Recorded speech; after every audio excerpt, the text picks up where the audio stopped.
Olá, seja muito bem-vindo a mais uma aula de matemática. Eu sou o professor Áquila e na aula de hoje estudaremos sobre conceitos estatísticos. Esse é um conteúdo da terceira série, do terceiro bimestre, tudo isso fazendo parte da formação geral básica. Nós vamos entender como funciona a estatística, os seus elementos, como entender as suas variáveis, o que é população, o que é uma amostra e dentre outros termos que estão dentro da estatística. Sem perda de tempo, vamos para a nossa aula de hoje e entender mais um pouco. Vamos lá. Primeiramente, vamos definir o que é estatística. Ela é uma parte da matemática aplicada que pode ser entendida como um conjunto de métodos empregados no planejamento de experimentos, obtenção, organização e resumo de dados coletados, bem como a análise e a interpretação de tais dados a fim de que conclusões possam ser tiradas. Então, a análise e interpretação é algo específico da estatística para que as conclusões possam ser verificadas e assim obter certos dados importantes, sejam eles para a economia, educação, saúde, segurança, dentre outras situações. Então, a estatística ela é muito importante e, como eu falei na primeira frase, é uma parte da matemática, por isso estudaremos na aula de hoje. Vamos avançando. Vamos lá. Agora nós vamos entender as fases do método estatístico. Primeiramente, determinar como a recolha de dados pode solucionar um problema. Essa é a definição do problema. Nós podemos fazer a partir de uma situação. Supondo que eu quero saber quais as intenções de voto de determinado partido político ou intenções de voto para prefeito, governador. Então, eu defini um problema que eu quero saber a solução dele ou chegar em parte a esse problema. Defini. Depois disso vem o planejamento. Esse planejamento define como vou elaborar, como vou fazer para obter esses dados e transformá-los em informações importantes. E aí, nós vamos para a coleta de dados, dentre outros. Vamos verificar aqui. Então, nós temos, primeiramente, a definição, como eu falei para vocês, o planejamento, que é elaborar como vai fazer o levantamento de dados. Nós temos a coleta desses dados, que é reunir todos eles após o planejamento do trabalho pretendido e a definição da periodicidade da coleta. Será que vai ser algo de forma única ou contínua? Nós temos no IBGE o PNAD contínua, que é exatamente a obtenção de dados, a coleta de dados e a obtenção de informações de forma com que, ano a ano, você tenha informações atualizadas acerca da segurança, da saúde, educação e vários outros da economia brasileira. Então, será que a coleta de dados que eu estarei fazendo é para uma pesquisa única ou será feita de forma contínua para verificar os dados ao longo de meses, semanas ou até como o IBGE faz ao longo de anos? Então, tudo isso tem que ser levado em conta. São fases desse método estatístico. Temos também a correção dos dados coletados. Conferir esses dados é muito importante para afastar erro por parte da pessoa que coletou. Também temos a apuração dos dados, que é a organização e a contagem, a apresentação dos dados, onde é montado gráficos e tabelas. Isso é conteúdo para a nossa próxima aula. E a análise desses dados, que é a interpretação dos dados. A interpretação nada mais é, pessoal, do que eu obter uma informação a partir da leitura de um gráfico, por exemplo. Quando eu leio um gráfico e eu analiso ele e eu chego a uma conclusão, eu fiz a análise dos dados, certo? Então, são essas as fases do método estatístico e agora nós vamos um pouco mais adiante. Vamos lá. E nós temos as 3 áreas da estatística. Primeiramente, a amostragem. Dentro da amostragem está aquelas fases que nós vimos no slide anterior, que é a definição do problema, o planejamento, a coleta e a correção dos dados. Então, a definição da amostra ela é uma parte muito fundamental e para que haja um sucesso nessa pesquisa. Então, a amostra deve ser diversificada e representativa.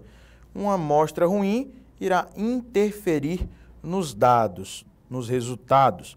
Segundo, nós temos a estatística descritiva, que é onde a gente tira as medidas de tendência central, as médias, medianas e modas, e a variabilidade, que são os desvios e amplitudes. Você já deve ter estudado sobre isso.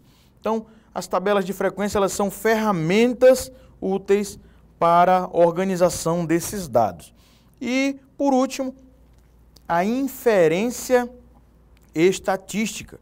Os dados são transformados em informação através das análises e afirmações fornecidas aos questionamentos da pesquisa e aonde a margem de erro também é anunciada.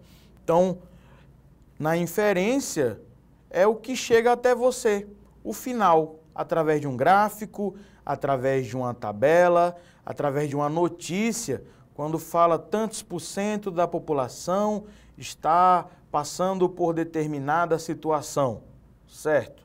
Isso aí é uma inferência estatística. Os dados já foram, por meio da amostragem, foram coletados, analisados e também teve a estatística descritiva através da média, moda, variância, desvio padrão e quando chega na inferência estatística é o que chega até você. Vamos continuar, vamos lá. Alguns conceitos estatísticos nós temos. População. Vamos lá. É o conjunto de todos os elementos de que se pretende conhecer alguma questão. Vamos lá. Nesse caso, pessoal, a população pode ser bem variada. Não significa que vai ser tudo relacionado à população brasileira. Vamos lá. Eu quero saber os dados dos alunos da sua escola. A sua escola vai ser a população. E aí, só que eu não vou pesquisar com os 400 alunos que tem nessa escola. E aí vem para a amostra, que é o segundo ponto que você pode ver aí. Então, população seria toda a sua escola e a amostra é um subconjunto da população. Outra forma, deixa eu ver, a população brasileira.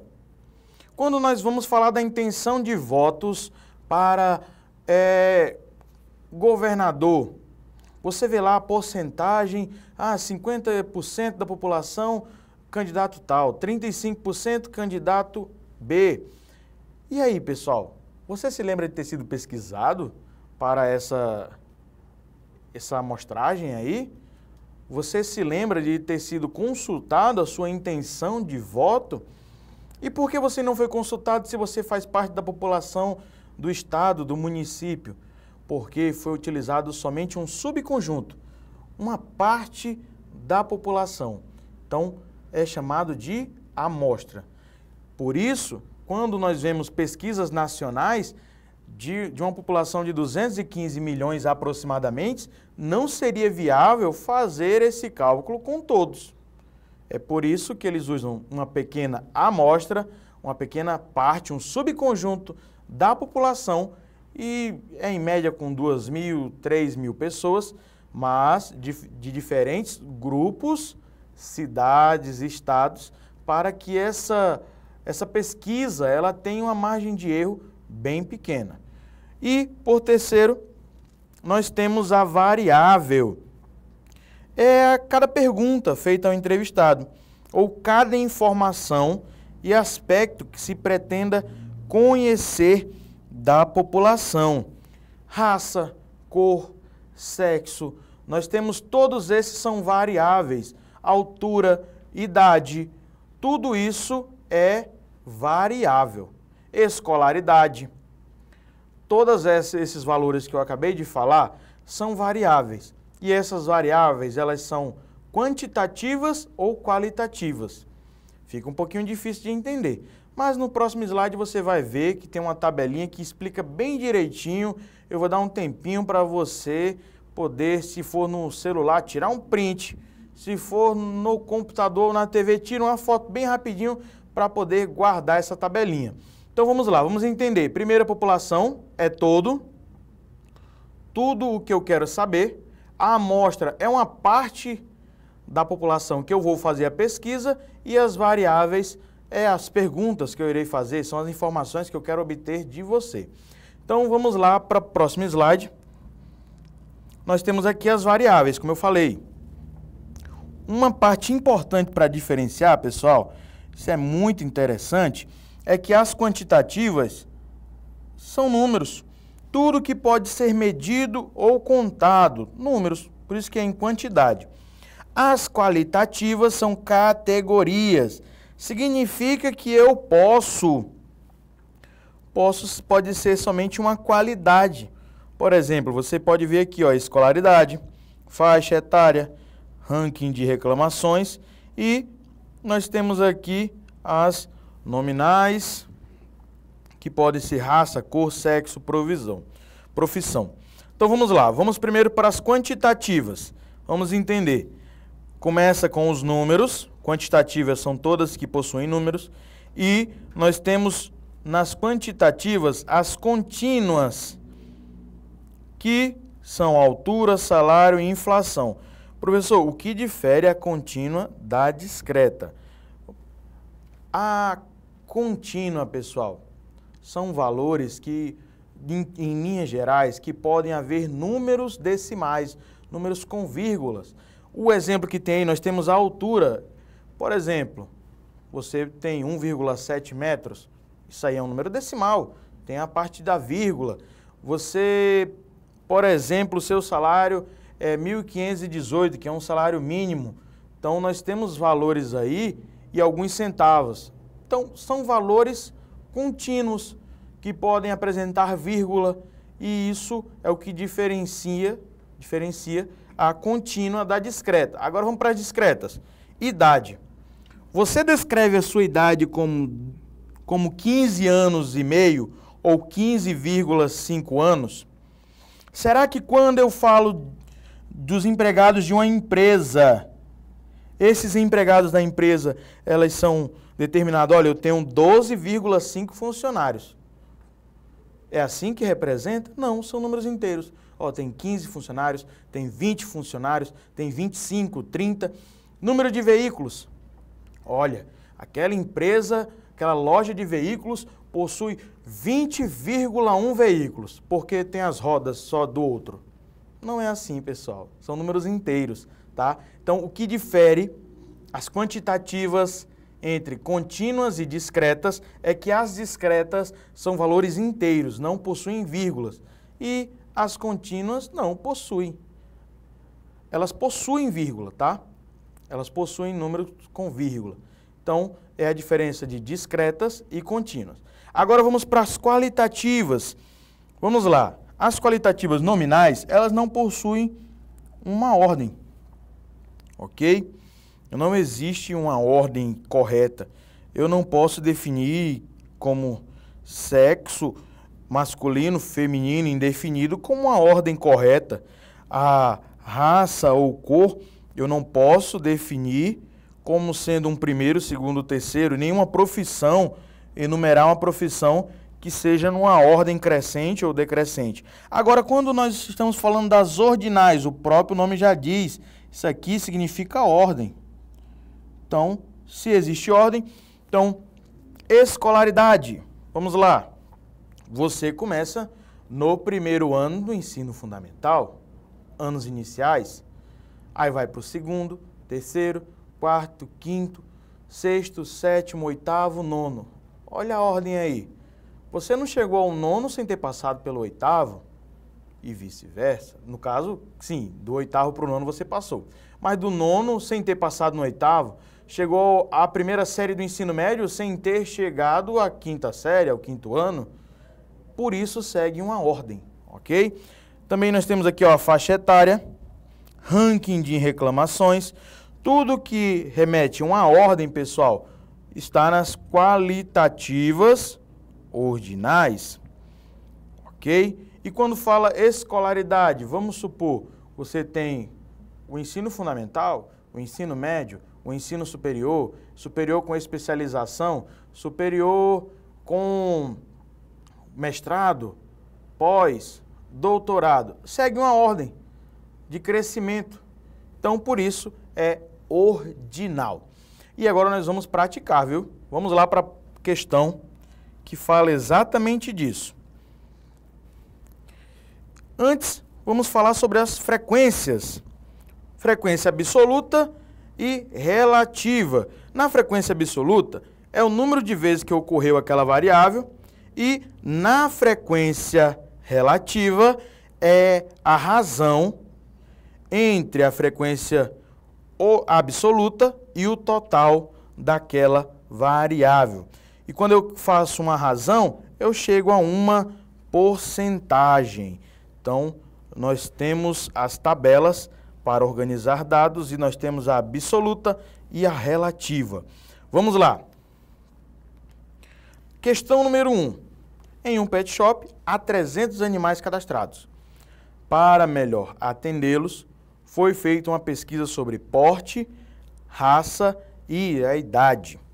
Também foram verificados o número de banhos e de tosas durante o semestre e o tempo que ficam hospedados em hotéis. Para isso, foram selecionados de modo aleatório, ao acaso, 160 animais. Então, vamos lá, vamos determinar a população e a amostra dessa pesquisa, que é a letra A. 300 animais são os que há cadastrados nesse pet shop. Então, população, nós temos, vamos colocar aqui, população, 300 animais. Nós temos também como amostra os 160 animais selecionados, escolhidos de modo aleatório. Então, a nossa amostra são 160 animais. Letra B. Identificar as variáveis qualitativas estudadas na pesquisa. Vamos lá. Tudo que pode ser contado é quantitativa e qualitativa são as qualidades. Então, dos animais eu tenho o porte e a raça. Então, variáveis qualitativas